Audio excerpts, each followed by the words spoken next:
بیوی کے لیے بھی کچھ احکامات ہیں، بیوی کی بھی کچھ ذمہ داریاں ہیں جو اسے شوہر کے حق میں پوری کرنا ہے۔ پہلی ذمہ داری یہ کہ بیوی خوشی کے ساتھ شوہر کی اطاعت کرے۔ قرآن پاک میں نیک عورتوں کی صفت یہ بتائی گئی ہے، فالصالحات قانتات، نیک عورتیں فرما بردار ہوتی ہیں، ایک طرف اللہ کی اطاعت گزار اور دوسری طرف شوہر کی اطاعت گزار۔ شوہر کی اطاعت کے بارے میں ایک حدیث میں آتا ہے، آپ صلی اللہ علیہ وسلم نے فرمایا، دو قسم کے لوگ ایسے ہیں کہ جن کی نمازیں ان کے سروں سے اوپر نہیں جاتی، ایک وہ غلام جو اپنے آقا سے بھاگ جائے جب تک کہ واپس نہ آئے، اور دوسرے وہ بیوی جو اپنے شوہر کی نافرمانی کرے جب تک کہ نافرمانی سے باز نہ آ جائے۔ یہاں تک حکم ہے کہ بیوی شوہر کے معاملے میں کسی دوسرے کی بات نہ مانے، یعنی شادی کے بعد ایک عورت جب شوہر کے گھر چلی جاتی ہے تو پھر شوہر کا حق سب سے بڑا ہو جاتا ہے۔ بعض اوقات ہمارے معاشرے میں ایک طرف شوہر کچھ کہتا ہے، دوسری طرف والدین کچھ کہتے ہیں، تیسری طرف کسی اور کا مشورہ کچھ ہوتا ہے، عورت بیچاری بیچ میں پس جاتی۔ ایسے موقع پر عورت کے لیے کیا لازم ہے، اس کی پرائرٹی کیا ہوگی کہ وہ اپنے شوہر کی بات مانے۔ عورت کی دوسری بڑی ذمہ داری اپنی آبرو اور عزت و عصمت کی حفاظت ہے۔ عورت کوئی ایسا کام نہ کرے جس سے اس کی عفت و عصمت پر کچھ حرف پائے۔ ازدواجی زندگی کی خوشی کا راز باہم ایک دوسرے پر اعتماد ہے۔ اگر کوئی بھی ایسا کام عورت کرتی ہے جس سے شوہر کے دل میں شک ہو جاتا ہے، اعتماد ختم ہو جاتا ہے، تو اس سے ازدواجی زندگی کی خوشیاں ختم ہو جاتی ہیں۔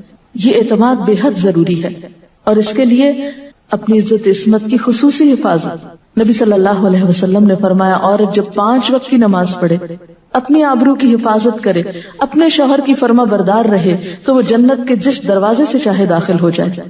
اسی لیے شوہر کی اجازت اور مرضی کے بغیر گھر سے بھی نہیں نکلنا چاہیے۔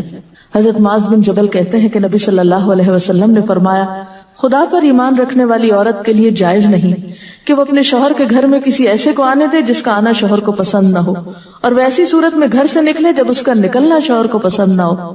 اطاعت کے علاوہ شوہر کو خوش رکھنا یہ بھی بے حد ضروری ہے۔ نبی صلی اللہ علیہ وسلم نے فرمایا، جس عورت نے اس حال میں انتقال کیا کہ اس کا شوہر اس سے خوش تھا تو وہ جنت میں داخل ہوگی۔ اور عموماً کسی کی خوشی کے لیے انسان اپنے جذبات کی قربانی دیتا ہے، بعض اوقات اپنی سوچ کی قربانی دیتا ہے، بعض اوقات اپنے کسی اور راحت و آرام کی قربانی دیتا ہے۔ تو ایک عورت جب اپنے شوہر کو خوش کرتی ہے تو جواباً اس کے لیے خوشی پلٹتی۔ اس لیے گھریلو زندگی کی خوشی کا انحصار اسی بات پر ہے کہ دونوں ایک دوسرے کے لیے قربانی کے جذبات رکھتے ہوں، ایک دوسرے کے لیے رحمت اور ایک دوسرے کے لیے مودت کا ذریعہ ہوں، جیسا کہ قرآن پاک میں شادی کا مقصد یہ بتایا گیا کہ دونوں کے درمیان باہم مودت اور رحمت کے جذبات ہوں، ایک دوسرے کے لیے سکون کا باعث ہوں، تاکہ انسانی زندگی بہترین طریقے پر رواں دواں رہے۔ اسی طرح شوہر سے محبت کا اظہار کرنا، اس کے ساتھ وفادار رہنا، اس کا احسان ماننا یہ بھی بے حد ضروری ہے۔ حضرت اسماء کہتی ہیں کہ ایک بار نبی صلی اللہ علیہ وسلم میرے پاس سے گزرے، میں اپنی سہیلیوں کے ساتھ تھی، آپ نے ہمیں سلام کیا اور ارشاد فرمایا، تم پر جن کا احسان ہے ان کی ناشکری سے بچو۔ تم میں سے ایک اپنے ماں باپ کے گھر کافی دنوں تک بن بیاہی بیٹھی رہتی ہے، پھر اللہ تعالیٰ اس کو شوہر عطا کرتا ہے، اولاد دیتا ہے، اور ان سارے احسانات کے باوجود اگر کبھی کسی بات پہ شوہر سے ناراض ہوتی ہے تو کہہ اٹھتی ہے، میں نے تو کبھی تمہاری طرف سے کوئی بھلائی دیکھی ہی نہیں۔ یہ جملہ ناشکری کا جملہ ہے جو عورت کو نہیں بولنا چاہیے۔ قیامت کے دن اللہ تعالیٰ اس عورت کی طرف نظر رحمت اٹھا کر نہیں دیکھے گا جو شوہر کی ناشکری ہوگی۔ اور آخری بات یہ کہ عورت کے اوپر لازم ہے کہ وہ اپنے گھر بار، مال و اسباب اور اپنی ذمہ داریوں میں شوہر کی مددگار رہے، شوہر کی وفادار رہے۔ آپ صلی اللہ علیہ وسلم نے فرمایا، قریش کی عورتیں کتنی اچھی عورتیں ہیں جو بچوں پہ بہت مہربان اور شوہر کے گھر بار کی حفاظت کرنے والی ہیں۔ آپ صلی اللہ علیہ وسلم نے ایک اچھی عورت کی خوبیاں بیان کرتے ہوئے فرمایا، مومن کے لیے خوف خدا کے بعد سب سے مفید اور باعث خیر نعمت نیک بیوی ہے۔ نیک بیوی کون سی؟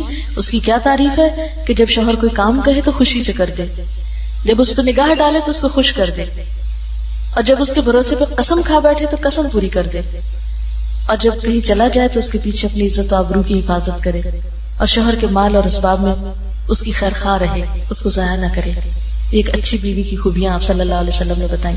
اور پھر آخری چیز صفائی ستھرائی، سلیقہ، شوہر کے لیے زیب و زینت کا اہتمام، یہ چیزیں بھی ازدواجی زندگی میں خوبصورتی پیدا کرتی ہیں۔ اور اس کا بھی اہتمام جو ہے پھر ایک عبادت ہو جاتا ہے. لیکن ہمارا حال یہ ہے کہ جب ہمیں کہیں باہر جانا ہوتا ہے تو ہم بہت اہتمام کریں گے، لیکن شوہر کے لیے بطور خاص نیت کر کے اہتمام نہیں کرتے. ہم یہ کہتے ہیں اس کو تو نظر ہی نہیں آتا، اس نے کبھی تعریف ہی نہیں کی، اس کو پتہ ہی نہیں میں نے کیا پہنا اور کیا نہیں پہنا، تو کس لیے پہنے. ایک شیطان ہمیں جواز فراہم کر دیتا نا. حالانکہ ہر کوئی ڈسکرپٹیو نہیں ہوتا. جس طرح بعض اوقات ہم خواتین بہت ڈسکرپٹیو ہوتی ہیں، اس نے یہ پہنا، اس کا یہ اینگل تھا، یہ ایسا تھا ویسا تھا. شوہروں مردوں کی اس طرح کی نظر نہیں ہوتی. پھر ہم ان سے وہ ایکسپیکٹ کرتے ہیں جو ہم خود کر رہے ہوتے ہیں یا خود چاہتے ہیں، وہ اس میں پورے نہیں اترتے تو ہمارے اسٹینڈرڈ سے گر جاتے ہیں. تو اس سے یہ ہے کہ ان کی اور بھلائیاں یاد رکھ کے اگر اس طرح کی کوئی کمی کوتاہی ہو جائے تو اسے اگنور کر دینا چاہیے، اور ان کے لیے بھی بطور خاص اہتمام کرنا چاہیے. اور دیکھیے کہ مثلا اس جگہ پر ہم بیٹھے ہوئے ہیں، اس جگہ کو خوشگوار بہت سی چیزوں نے ملا کے بنایا. سب لوگوں کا اکٹھا ہونا ایک خوشی کا باعث ہے، یہ پھول رکھے ہوئے، یہ روشنی ہے. اب ہم ایک ایک چیز گن تو نہیں سکتے، لیکن اوور آل ہر چیز کا اپنا ایک ایفیکٹ ہے اور ہر چیز کا اپنا ایک اثر ہے. تو اسی طرح شوہر اور بیوی کے تعلقات میں بہت ساری چیزیں ایسی ہوتی جو ہم کو نظر نہیں آ رہی ہوتی، جو سامنے اس کا اثر نہیں ہوتا مگر وہ بیک گراؤنڈ پہ ہوتی ہیں. مگر ہم ان کو کبھی بھی نہیں سامنے لاتے اور کبھی بھی ان کا ذکر نہیں کرتے. تو ہمیں ان معاملات میں تھوڑی کوشش کر کے کچھ احسانات کا کبھی زبان سے اگر بول دیں گے تو اس سے کچھ کمی نہیں ہوتی، لیکن دوسرے کا دل جیتا جاتا ہے. اور دوسرے کا دل خوش کرنا تو بہت بڑی عبادت ہے، اور اس کا آغاز اگر گھر سے ہو تو اور اچھا، کیونکہ گھر والوں کو خوشیاں دینے سے خود خوشیاں اپنے آپ پہ پلٹتی، دے کر زیادہ ملتی ہیں. لیتے وہی ہیں جو دینا جانتے ہیں. تو اللہ تعالیٰ ہمیں عمل کی توفیق عطا فرمائے.